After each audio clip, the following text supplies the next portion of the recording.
औज़ु बिल्लाहि मिनश शैतानिर रजीम बिस्मिल्लाहिर रहमानिर रहीम इन्नमल मुअमिनूना अल्लज़ीना आमनू बिल्लाहि व रसूलिहि सुम्मा लम यर्ताबू वजाहदू बिअम्वालिहिम व अनफुसिहिम फ़ी सबीलिल्लाह उलाइका हुमुस सादिक़ून। सदक़ल्लाहुल अज़ीम। सूरत अल-हुजुरात कुरान मजीद का 49वां सूरा है 49, और उसकी ये आयत नंबर 15 है जो मैंने आपके सामने तिलावत की है। इसी मज़मून की और बहुत सारी आयात हैं जो कुरान मजीद की मुख्तलिफ़ सूरतों में हमें मिलेंगी। पूरे कुरान मजीद में इस्लाम और ईमान का मुख्तलिफ़ हवालों से तज़किरा किया जाता है। हमारे तारुफ़ के तौर पर अल्लाह रब्बुल इज़्ज़त ने मुस्लिम का लफ्ज़ पसंद फरमाया, और हमारी नजात और इस्लाम पर पाबंदी के लिए अल्लाह ताला ने ईमान का और मोमिन का लफ्ज़ पसंद फरमाया। ईमान का जो मकाम है वो दिल है, और दिल में इस्लाम का वो शजर तैयबा पाकीज़ा दरख्त, उसकी जड़ें उगती हैं और वो उसमें जगह मजबूत करती हैं। जिस तरह हम सब लोग जानते हैं, रोज़मर्रा का तजुर्बा है कि किसी भी पेड़ की जड़ें मजबूत हैं, तवाना हैं, ज़िंदा हैं, तो उसकी शाखों का हरा भरा होना ये आम बात है। और अगर कभी किसी मौसमी शिद्दत की वजह से पत्ते झड़ भी जाएं, शाखें सूख भी जाएं, लेकिन जड़ें तरोताज़ा और ज़िंदा हों, तो उम्मीद लगाई जाती है कि ये दोबारा ज़िंदा हो जाएगा। और कई बार ऐसा हुआ और होता रहता है। ईमान की जड़ें हमारे दिलों में अल्लाह रब्बुल इज़्ज़त ने रखी। यही वजह है कि मक्का फ़तह हुआ और रसूलुल्लाह सल्लल्लाहु अलैहि वसल्लम की हुकूमत कायम हो गई, तो इंसान अपने पुराने तरीक़े और रविश के मुताबिक जो भी बरसरे इक़्तिदार हुकूमत है उसके लिए तैयार हो जाते हैं, अपने आप को पेश करते हैं कि हम तो आप ही के साथी हैं, पहले भी आप ही के थे। हालांकि उनका दिल गवाही देता है कि वो पहले आपके नहीं थे, अब महज इस बुनियाद पर कि इक़्तिदार इनका है और हमें इनसे वाबस्ता होना चाहिए, तो आसपास के बद्दू, सहराई, मतलब परस्त, मफाद तलब करने वाले दौड़ दौड़ के हुजूर की खिदमत में आने लगे और आपके हाथ पर बैत करके, और माशरे में ये उन्होंने ऐलान किया कि हम ईमान ले आए। अल्लाह रब्बुल इज़्ज़त ने उनके दिल की कैफियत को, जो वो सबसे बेहतर जानता है, फ़ौरन ये आयत, आज की जो आयत है इससे ज़रा पहले नाजिल फरमा दी। अल्लाह ने इसका ज़िक्र कर दिया बाकायदा। क़ालतिल आराबु आमन्ना, सहराइयों ने, बद्दुओं ने, आसपास के लोगों ने ये कहना शुरू कर दिया है कि हम ईमान ले आए। कुल लम तुमिनु, ए नबी आप इनसे कह दीजिए कि तुम अभी ईमान नहीं लाए। वलाकिन क़ूलू अस्लमना, हाँ तुम ये कह सकते हो कि हम इस्लाम कबूल कर चुके हैं। वलम्मा यदखुलिल ईमानु फ़ी क़ुलूबिकुम, अभी ईमान तुम्हारे दिलों में दाखिल नहीं हुआ, यानी दिल से तुमने अभी इसको कबूल नहीं किया है।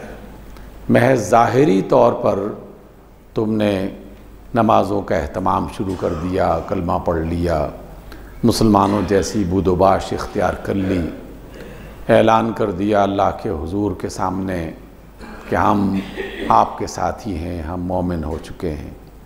तो अल्लाह ने फरमाया कि नहीं, ऐसा मत कहो, अभी तुम्हारे दिलों में ईमान की वो जड़ें नहीं मजबूत हुई, अभी ज़ाहिरी तौर पर तुम महज अपना साथ देने का एक इजहार कर रहे हो। और अल्लाह ताला जो है वो तुम्हारे दिलों की कैफियत को जानता है।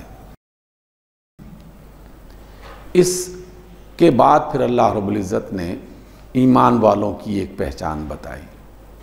सामीन गिरामी, हम जब इसका तज़किरा करते हैं और आपने और हमने बचपन से ये पढ़ा है कि इस्लाम का ताल्लुक़ ज़ाहिरी अमाल से है, ईमान का ताल्लुक़ दिल की कैफियत से है, लेकिन यही कुरान और यही रसूल सल्लल्लाहु अलैहि वसल्लम इन दोनों को एक दूसरे का तारुफ़ बनाते हैं और ज़रिया बनाया जाता है। ऐसा नहीं है कि दिल में ईमान है और हम अपने ज़ाहिरी आमाल से उसका सबूत फराहम न करें और हम ये ऐलान करते रहें कि हम तो ईमान वाले हो चुके हैं। और अगर दिल में ईमान नहीं है और ज़ाहिर में कुछ काम करने के बाद हम ऐलान करना शुरू कर दें कि हम मोमिन हैं, तो अल्लाह ताला को ये दो तरह के इंसान पसंद नहीं है और अल्लाह ताला इस दावे को मानता नहीं है, कबूल नहीं करता, जब तक इन दोनों में इश्तराक ना हो, दोनों एक जैसे ना हो जाएं। अंदर की कैफियत यानी दिल की हालत और ज़ाहिर की कैफियत, ये दोनों एक दूसरे के साथ बाकायदा साथी ना बन जाएं, एक दूसरे के साथ ताउन करने वाले ना बन जाएं, एक दूसरे की पहचान ना बन जाएं। उस वक्त तक कोई बंदा सही माना में अल्लाह का बंदा नहीं बनता। वो जो हम इकरार करते हैं ना हर वक्त और हर रोज़ और हर नमाज में, अशहदु अल्ला इलाहा इल्लल्लाह व अशहदु अन्ना मुहम्मदन अब्दुहु व रसूलुहु, मोहम्मद सल्लल्लाहु अलैहि वसल्लम आपकी पाकीज़ा हस्ती का जो सबसे बड़ा तारुफ़ करवाया गया है वो ये है कि आप अल्लाह के अब्द हैं, अल्लाह के बंदे हैं। तो बंदगी का ताल्लुक़ दिल और ज़ाहिर, दिल की कैफियत और ज़ाहिर के अमल, इन दोनों से है, यानी ईमान और इस्लाम इन दोनों से है। ना महज दिल से कोई बात मानना और ज़ाहिर पे उस पर अमल न करना, ना इसको पसंद किया गया, ना ये कबूल किया गया, और ना ये कि ज़ाहिर में इंसान एक ख़ास किस्म का जो है वो तर्ज़ इख्तियार कर ले, बूदोबाश इख्तियार कर ले और दिल में किसी और की मोहब्बत, किसी और पर यकीन, किसी और पर एतमाद हो, तो अल्लाह ताला उसको भी नहीं मानता। दोनों तरह के इंसान रसूलुल्लाह सल्लल्लाहु अलैहि वसल्लम के ज़माने में मौजूद थे और आज तक मौजूद हैं। मदीना मुनव्वरा के वो तमाम मुनाफिकीन जो बज़ाहिर नमाज़ें पढ़ते थे, रसूलुल्लाह सल्लल्लाहु अलैहि वसल्लम की क़ुर्बत हासिल किए हुए थे, आपके साथ बाजमात जो है वो इन इबादात में शरीक हुआ करते थे, लेकिन अल्लाह ताला ने उनके ज़ाहिरी अमल को बिल्कुल, जिसे आज की ज़बान में हम कहते हैं ना कि कूड़े के ढेर में फेंक दिया, रद्दी की टोकरी में फेंक दिया कि तुम्हारी इन नमाज़ों की और ज़िक्र अस्कार की हमें कोई हाजत नहीं है, इसलिए कि तुम दिल से रसूलुल्लाह सल्लल्लाहु अलैहि वसल्लम की बातों को सच्चा नहीं मानते, अल्लाह की बातों को सच्चा नहीं मानते, हम तुम्हारे दिल की कैफियत को जानते हैं। मुनाफिकीन की एक बड़ी जमात मौजूद थी और इसका तज़किरा भी हमने आपकी इन मजालिस में कई बार किया कि रसूलुल्लाह सल्लल्लाहु अलैहि वसल्लम को बाकायदा इस बात की ख़बर थी, वो जानते थे कि कौन कौन शख्स मुनाफिक है। एक दफ़ा आपने बाकायदा अपने राजदार सहाबी, जिन्हें हम रसूलुल्लाह सल्लल्लाहु अलैहि वसल्लम के राजदार के तौर पर उनकी पहचान रखते हैं, जनाब अबू हुज़ैफ़ा रज़ियल्लाहु ताला अन्हु जो हैं, तो जनाब हुज़ैफ़ा जो हैं वो ख़ुद फरमाते हैं, मुझे अल्लाह के रसूल ने एक बार कहा, फरमाया कि मैं अगर चाहूँ तो मदीना के एक एक मुनाफिक का नाम उनके आबा व अजदाद की नसब के साथ, शजरा नसब के साथ बता सकता हूँ, लेकिन अल्लाह की तरफ से इसकी इजाज़त नहीं है। इसका मतलब ये है कि निफाक का ताल्लुक़ उस वक्त भी था और आज भी मौजूद है। दो तरह के मुनाफिकीन हैं, एक तो वो जो सिरे से दिल से अल्लाह को और उसके रसूल को नहीं मानते, या अल्लाह को मानते हैं और रसूल को नहीं मानते, कोई एक भी हो सकता है। तो ऐसे मुनाफिक अगरचे इस दौर में निस्बतन कम मिलेंगे, लेकिन वो भी हैं। बदकिस्मती से जब से 9/11 हुआ है, ऐसे मुनाफिकीन की तादाद बढ़ गई है, इसलिए कि दुश्मनों की एक फ़ौज, ज़फ़र मौज, वो हमारे इलाक़ों में घुस गई है और उसने मुसलमानों के दरमियान में अफरा तफरी, फसाद, फितना फैलाने का एक नेटवर्क कायम किया है। और उन्हें अंदाज़ा है कि मुसलमान अपने इस्लाम और दीन के हवाले से बड़े जज्बाती हैं, तो इन्हीं जैसी शक्लें बनाकर इनकी सफ़ों में घुसकर इनके अक़ीदे को, इनके अमाल को, इनकी माशी हालत को, सियासी हालत को, माशरती हालत को बिगाड़ो, बर्बाद करो। तो ऐसे मुनाफिक भी मौजूद हैं। लेकिन एक दूसरे किस्म के मुनाफिक जो बड़ी तादाद में हैं, वो दिल से अल्लाह को और उसके रसूल को तो मानते हैं, लेकिन दुनिया की ज़ाहिरी चमक दमक, फौरी तौर पर मिलने वाली दौलत और मुख्तलिफ़ किस्म की गलत फहमियाँ जो इंसान के साथ लगी रहती हैं, कभी वो लालच का शिकार होता है, कभी खौफ का शिकार होता है, कभी किसी गलत फहमी का शिकार होता है। इसकी वजह से वो मुख्तलिफ़ ऐसे काम करता रहता है और बज़ाहिर नमाज रोज़े का अहतमाम भी करता रहता है। मैं इसकी एक मिसाल देकर फिर अपनी बात को मुकम्मल करता हूँ, आगे बढ़ाता हूँ। आक़ा रहमत अलैहिस्सलातु वस्सलाम की एक नहीं कई अहादीस इसी तरह की हैं। आपने फरमाया कि अल्लाह की कसम वो मोमिन नहीं, अल्लाह की कसम वो मोमिन नहीं, अल्लाह की कसम वो मोमिन नहीं। अब 3 बार अल्लाह के रसूल ये एक बात फरमा रहे हों तो सहाबा में बेचैनी तो हमेशा हुआ करती थी कि आखिर कौन ऐसा बदनसीब है जिसे अल्लाह के रसूल 3 बार कसम उठा के कह रहे हैं कि वो मोमिन नहीं है। पूछा गया कि या रसूलल्लाह कौन मोमिन नहीं है? आपने फरमाया जिसके शर से उसका पड़ोसी महफूज नहीं है, अल्लाह की कसम वो मोमिन नहीं है। अब चाहे उसने बज़ाहिर कलमा शहादत पढ़ा हुआ हो, चाहे उसकी नमाज़ें पूरी हों, मस्जिद में आने जाने का सिलसिला जारी हो, रमज़ान के रोज़े रख रहा हो, ज़िक्र अज़कार कर रहा हो, लेकिन पड़ोसी उसके शर से अगर महफूज नहीं है तो अल्लाह ताला को उसका ये अमल इस कदर नापसंद है कि उसके ईमान ही को रद्द कर दिया गया है। और रसूलुल्लाह सल्लल्लाहु अलैहि वसल्लम ने ख़ुद इसको रद्द किया। तो आपका रद्द किया हुआ और रांदा दरगाह कहाँ कहीं पनाह पा सकता है? लेकिन क्या सिर्फ पड़ोसी को तंग करना, परेशान करना और उसे अजियत पहुँचाना ये इसका माना है? यकीनन ये भी उसका एक माना है, लेकिन हकीकत में जो बात बताई गई कि जो शख्स भी किसी दूसरे इंसान को अजियत पहुंचाता है, तकलीफ़ पहुंचाता है, नुकसान पहुंचाता है, चाहे उसकी जान हो, चाहे उसका माल हो, चाहे उसकी इज़्ज़त व आबरू हो, जो भी उसे नुकसान पहुंचाता है, ये इस बात की अलामत है कि उसके दिल में अल्लाह ताला पर यकीन और भरोसा नहीं है। वो अल्लाह को और अल्लाह के रसूल को दिल से नहीं मान रहा, सिर्फ ज़बान से उसने इकरार कर रखा है। और आज की आयत की बुनियादी जो तालीम है वो यही है कि इन्नमल मुमिनून अल्लज़ीना आमनू बिल्लाहि व रसूलिहि, कि मोमिन वो लोग हैं जो अल्लाह और उसके रसूल पर जब ईमान लाते हैं, सुम्मा लम यर्तबू, फिर वो इसमें किसी किस्म का शक नहीं करते, किसी गलत फहमी का शिकार नहीं होते।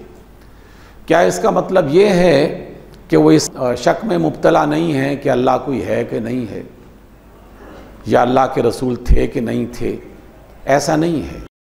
ये भी उसका हिस्सा हो सकता है, लेकिन इसका जो असल हिस्सा है वो ये है कि जब हम ये कहते हैं कि अल्लाह हमारा रब है, अल्लाह हमारा हाकिम है, अल्लाह हमारा बादशाह है, अल्लाह इस कायनात का मालिक और खालिक है और हम उसके बंदे हैं, तो इस ईमान का ख़ुद ब खुद ये माना है कि उसकी जितनी भी बातें हैं वो दुरुस्त और सच्ची हैं और हमें उसको मानना चाहिए। अब जो बातें उसने बताई और अल्लाह के रसूल सल्लल्लाहु अलैहि वसल्लम ने समझाई, अगर कोई शख्स उसे नज़रअंदाज कर देता है उसे फरामोश कर देता है। इसका मतलब क्या हुआ? चाहे वो ज़बान से कहता रहे कि मैं अल्लाह को मानता हूँ, अल्लाह के रसूल को मानता हूँ, और आज के दौर का एक नया जुमला लोगों ने अपने लिए एक ढाल के तौर पर इख्तियार करना शुरू कर दिया है कि हमें अपने ईमान के लिए आपसे सर्टिफिकेट लेने की ज़रूरत नहीं है। बिल्कुल, कौन सर्टिफिकेट दे सकता है, सनद दे सकता है क्या मोमिन है कि नहीं है? लेकिन अल्लाह और उसका रसूल तो दे सकता है। मैं नहीं दे सकता, आप नहीं दे सकते, कोई अल्लामा साहब नहीं दे सकते, कोई फ़क़ीह असर नहीं दे सकता। यकीनन किसी के ईमान के बारे में दूसरा कोई सनद जारी नहीं कर सकता, ना उसके पास इल्म है ना पूरी ख़बर है। लेकिन अल्लाह के पास तो पूरी ख़बर है और पूरा इल्म है। वो जानता है कि ये दिल से मुझे कितना चाहता है और कितना मानता है। बुनियादी तालीम ये दी गई है कि इंसानों की इज़्ज़त करो, इंसानों का ख्याल रखो, इंसानों को नुकसान न पहुँचाओ। उनकी जान माल इज़्ज़त अगर तुम्हारे हाथ से नुकसान उन्हें पहुँचाया जा रहा है तो जान लो कि तुम मोमिन नहीं हो। बेशक तुम दावा करते रहो, तुम मोमिन नहीं हो, क्योंकि अल्लाह की नाफरमानी बड़े धड़ल्ले से कर रहे हो। और जो पूरे धड़ल्ले और मगरूर अंदाज में अल्लाह की नाफरमानी करना शुरू कर दे तो इसका क्या मतलब है? अल्लाह के रसूल के कहने के मुताबिक उसका ये मतलब है, ईमान लाओ तो फिर पूरे अच्छी तरह उस पर कायम हो जाओ, इसका सबूत फराहम करो। रसूलुल्लाह ने जब ये फरमाया सल्लल्लाहु अलैहि वसल्लम ने, तो दूसरे मौके पर आप अलैहिस्सलातु वस्सलाम की वो भी बड़ी मारूफ हदीस आप हजरात को याद है, मैं सिर्फ याद दहानी के तौर पर उसे दोहरा देता हूँ। अल्लाह के रसूल सल्लल्लाहु अलैहि वसल्लम ने फरमाया कि दुनिया में इंसान अल्लाह की इबादत में जो थोड़ी बहुत कमी बेशी करता है, कोताहियाँ बरतता है, नमाज़ें कम हो गई, रोज़ों में कोई गफलत हो गई, ज़िक्र अज़कार की तरफ तवज्जो न दी, कुरान मजीद की तिलावत कम रही, ये सारी चीज़ें ऐसी हैं कि जिसके हवाले से अगर किसी इंसान ने अल्लाह से कहा कि अल्लाह मुझसे भूल हो गई, गलती हो गई थी, माफ़ कर दे, नमाज़ें माफ़ कर देगा सारी, हो सकता है, उसका इख्तियार है और उसने ऐलान कर रखा है। इन इबादात में जो अल्लाह के लिए हम किया करते हैं, इन इबादात में कोताही अच्छी बात नहीं है, लेकिन अल्लाह की तरफ से ये ऑप्शन हमें दिया गया है कि अगर कभी गफलत हुई, कोताही हुई और किसी ने सच्चे दिल से तौबा कर ली तो अल्लाह माफ़ कर देगा। आक़ा रहमत अलैहिस्सलातु वस्सलाम का बिल्कुल वाज़ेह सरीह, आज इसमें कोई शक नहीं है, आपने ये बात कई मौक़ों पर फरमाई और फरमाया कि जिसने किसी का हक़ मारा है, किसी को अज़ियत पहुँचाई है, किसी को नुकसान दिया है, तो वो ये तवक्को ना करे कि महज तौबा करेगा तो माफ़ हो जाएगा। उसका बाकायदा हिसाब किताब होगा, एक बड़ी अदालत लगेगी और अल्लाह ताला का आदिल होना ये इस बात का तकाज़ा करता है कि कोई भी ऐसा फ़र्द कि जिसके साथ ज़्यादती हुई है और वह अल्लाह के हुजूर क़यामत के रोज़ खड़ा हो के ये दावा करे और अल्लाह से कहे कि अल्लाह फ़लाँ बंदे ने मेरे साथ ये ज़्यादती की थी, मुझे उसका अजर चाहिए या उसका बदला चाहिए, तो वो अदालत जो है ऐसा नहीं है कि वो आने वाले किसी वक्त की नई तारीख़ दे देगा कि फ़लाँ तारीख़ को आना, और तारीख़ों पर तारीख़ें गुजार के जो है वो हज़ारहा बरस गुज़र जाएंगे उस वक्त की मुनासिबत से। वो हमारी दुनिया की तरह की अदालत नहीं है कि वकील ख़रीदे जाएं, जजेस ख़रीदे जाएं, तारीख़ों पर तारीख़ें दी जाएं, झूठ बोला जाए और उल्टे सीधे जुमले दरमियान में डालकर अपने मर्ज़ी के फ़ैसले करवाए जाएं। वहाँ पर ऐसा नहीं होगा। वहाँ अगर किसी शख्स ने किसी दूसरे आदमी को गाली भी दी है ना, गाली जो हमारी दुनिया में मामूली सा गुनाह समझा जाने लगा है, गाली भी दी है, तो रसूलुल्लाह के फरमान के मुताबिक क़यामत के रोज़ वो गाली जिसे दी गई है वो फ़र्द अगर खड़ा होगा तो अल्लाह के हुजूर बाकायदा जिसे गाली दी गई है उसको उसका बदला दिलवाया जाएगा। आपने पूछा था, हदीस मुबारक ये है कि लोगों बताओ तुम गरीब आदमी किसे कहते हो, गरीब व नादार कौन है तुम्हारी नज़र में? लोगों ने कहा कि या रसूलल्लाह, वो जिसके पास माल दौलत नहीं है, पैसे नहीं हैं, हम उसे गरीब फ़कीर समझते हैं, नादार समझते हैं। आपने फरमाया कि नहीं, मेरी उम्मत का गरीब नादार मुफलिस आदमी वो होगा जो क़यामत के रोज़ बहुत सारी नमाज़ें, बहुत सारे हज उम्रे, बहुत सारी इबादत लेके आएगा, लेकिन दावेदार भी कतारें बना के खड़े होंगे। उसने किसी को गाली दी होगी, किसी को मारा होगा, किसी का माल खाया होगा, किसी को कत्ल किया होगा। और अल्लाह ताला उन दावेदारों से कहेगा कि अब ये वाली दुनिया जिसे हश्र कहा जाता है, इस दुनिया में तो माल दौलत की सूरत में अदला बदला नहीं चुकाया जाएगा। या तो नेकियों के बदले में नेकियां और बदियों के बदले में बदियां ये अता की जाएंगी। तो दावेदारों से कहा कि इसके पास इतनी नमाजें हैं, इतने रोज़े हैं, इतने ज़िक्र अस्कार हैं, उठा लो अपनी अपनी ज़्यादती के मुकाबले में। तो रोज़ेदार जो हैं उनके रोज़े कोई ले जाएगा, कोई नमाजें ले जाएगा, कोई ज़िक्र अस्कार ले जाएगा, कोई हज उम्रे ले जाएगा। आदमी खाली दामन वहाँ खड़ा होगा। और अगर दावेदार खड़े हुए तो फिर भी अल्लाह ताला अदल तो पूरा करना है उसने। अल्लाह के रसूल फरमाते हैं और सच फरमाते हैं, आपने जो कहा बिल्कुल सच फरमाया है। ईमान का तकाजा है कि हम इसको सच मान लें कि अल्लाह ताला देखेगा जब कि दावेदार मौजूद हैं तो उनसे कहा जाएगा भाई ये तो कंगाल हो गया, नेकियां तो सारी तकसीम, अब तुम अपने इन ज़्यादतियों के बदले में अपने गुनाह इसके पलड़े में डालना शुरू कर दो।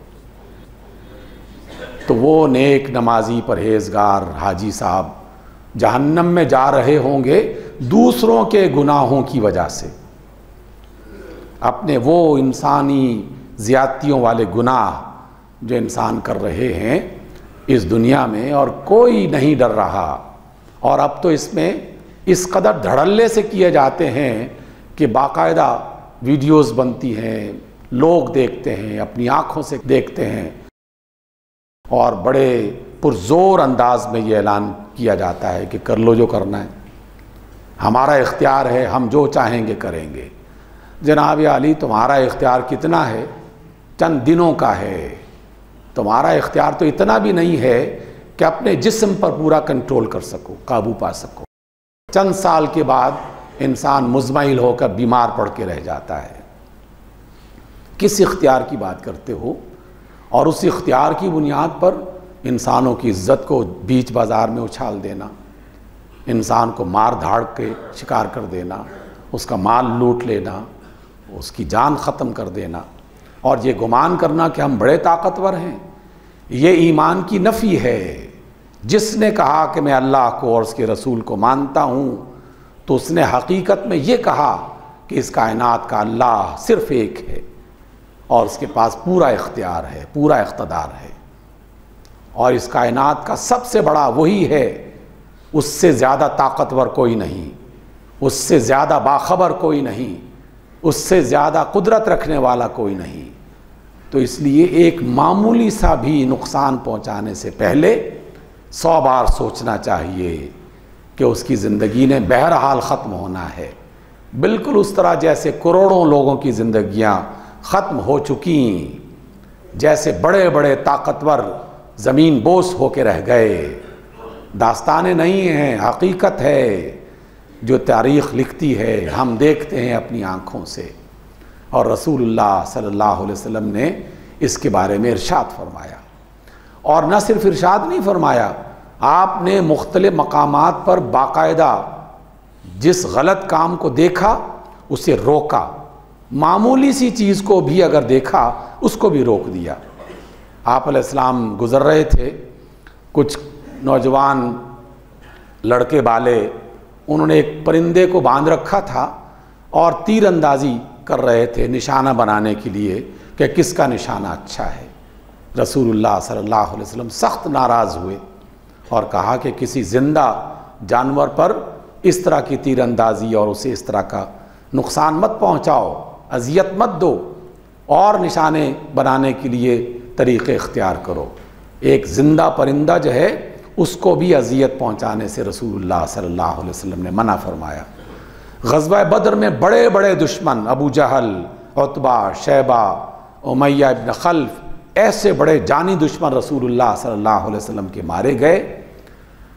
और रसूलुल्लाह सल्लल्लाहु अलैहि वसल्लम ने फरमाया कि ख़बरदार, किसी दुश्मन का हाथ नहीं काटना, उसके कान नहीं काटने, उसके जिस्म को तकलीफ़ नहीं पहुंचानी, उसकी बेहुरमती नहीं करनी।